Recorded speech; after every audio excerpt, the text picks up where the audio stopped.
Surah Al-Baqarah, ayat 85.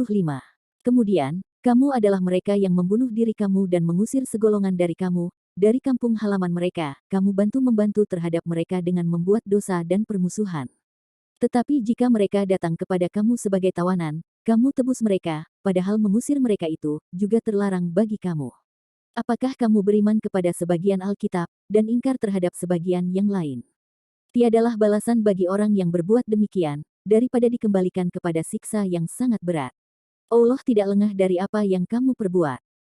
Karena apa yang mereka lakukan itu sungguh jauh dari pandangan akal sehat, maka ayat ini menggunakan kata, kemudian, yang mengandung arti, kejauhan, sambil menyatakan bahwa, kemudian kamu, hai Bani Israel, adalah mereka yang membunuh diri kamu, tanpa menghiraukan perjanjian Allah, dan mengusir segolongan dari saudara-saudara kamu sekemanusiaan dari kampung halaman mereka. Kamu memaksakan diri bantu-membantu dengan kelompok-kelompok kamu terhadap mereka, dengan membuat dosa, baik dalam bentuk ucapan, maupun perbuatan, dan permusuhan, yakni agresi yang melampaui batas.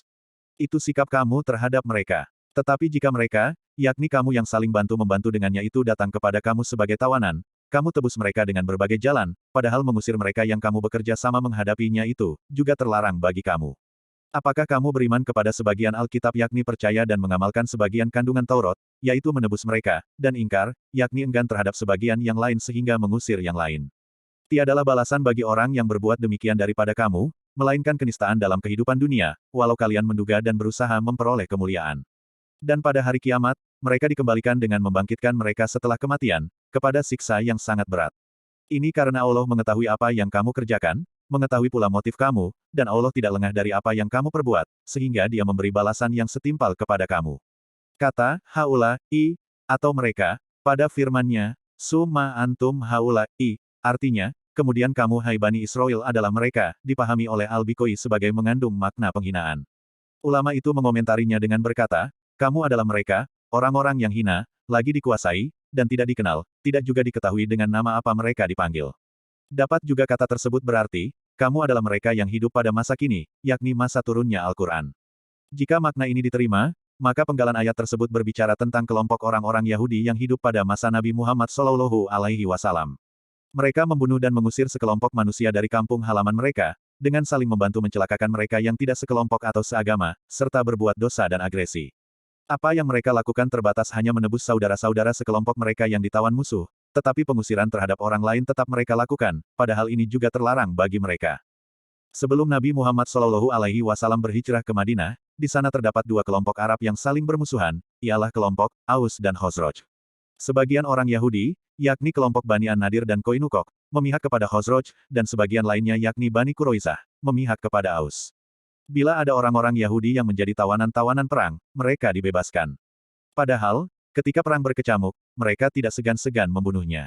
Bani Quraizah membantu membebaskan orang-orang Yahudi dari Bani An-Nadir dan Kiinukok, yang tadinya memihak kelompok Khazraj, yang mereka perangi, dan demikian juga sebaliknya. Ketika ditanya mengapa mereka melakukan hal tersebut, mereka menjawab, kami terlarang memerangi orang-orang Yahudi. Bahkan kami diperintahkan menebus yang tertawan dari mereka.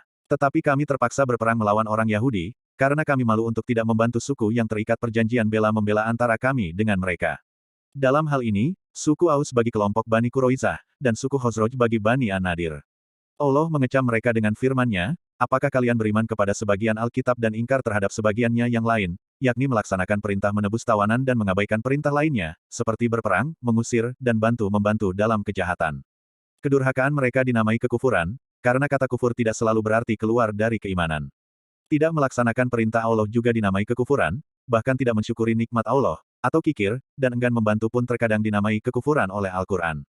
Itu sebabnya, kata syukur diperhadapkan dengan kufur, dalam firman-Nya, sesungguhnya jika kamu bersyukur, pasti kami akan menambah nikmat kepada kamu, dan jika kamu kufur maka sesungguhnya azabku sangat pedih. Quran Surah Ibrahim ayat 7. Atau, mungkin juga kekufuran orang-orang Yahudi yang dimaksud oleh ayat ini adalah kekufuran dalam arti, tidak mempercayai tuntunan-tuntunan ilahi itu, dan lubuk hati mereka. Karena, kekufuran dapat saja terjadi walau seseorang percaya kepada Allah, tetapi tidak mempercayai kewajiban yang ditetapkannya. Kalau itu yang terjadi dan berlanjut, siapapun pelakunya, ia pasti tidak akan mendapat buah dari sikapnya itu, kecuali nista dalam kehidupan dunia. Sekali lagi, siapapun pelakunya, termasuk umat Islam, kapan dan dimanapun mereka berada. Ancaman Allah ini dialami oleh orang-orang Yahudi yang hidup pada masa Nabi Muhammad SAW. Pada tahun ketiga Hijrah, setelah peperangan Al-Ahzab, sekitar 700 orang dari kelompok Yahudi Bani Quraizah terbunuh dalam sehari. Sedangkan sebelum itu, kelompok Bani An-Nadir diasingkan dari tempat kediaman mereka. Siksa yang diperoleh di dunia, tidak mengurangi siksa di akhirat kelak, sebagaimana diinformasikan oleh lanjutan ayat, bahwa pada hari kiamat mereka dikembalikan kepada siksa yang sangat berat. Allah tidak lengah dari apa yang kamu perbuat. Mengapa mereka masih harus mendapat siksa di akhirat? Sebenarnya kenistaan yang mereka peroleh di dunia bukan siksa, tetapi buah amal mereka. Ayat di atas pun tidak menamainya siksa, tetapi balasan.